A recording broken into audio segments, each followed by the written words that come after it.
Hi everyone, my name is Kiara Grosjean and this is my website. So this is just my homepage, just has my name and my specialty along with an About Me section. So it just has a photo, some fun facts about me, and then also why I chose to study education. If we go back to the top and go to Danielson Domains, all of them, this drop down comes up and all of them show up, and I'll just click on Classroom Environment. So this is the new page, Classroom Environment, my paragraphs along with my artifact right here.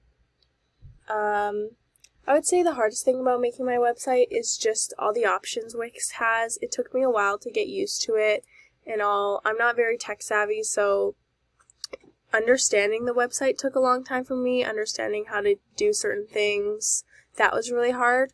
But one of my tips I would say is just don't be afraid to ask.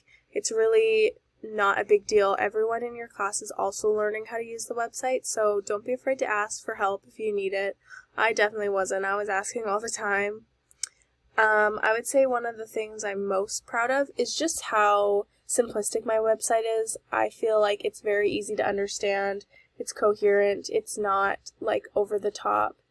I feel like if a website's got too much going on, it's hard for the reader to focus on what they need to focus on. So I'd say I'm just really proud of how simplistic it is.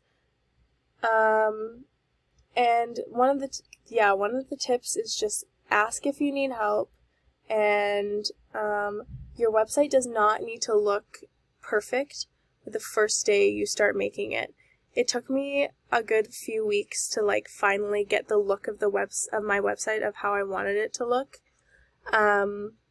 So I would say just be patient on the outcome of your website, focus more on your artifacts and get those in there before making your website look perfect. That's definitely one of the tips I would have. And yeah, that's all. Thanks.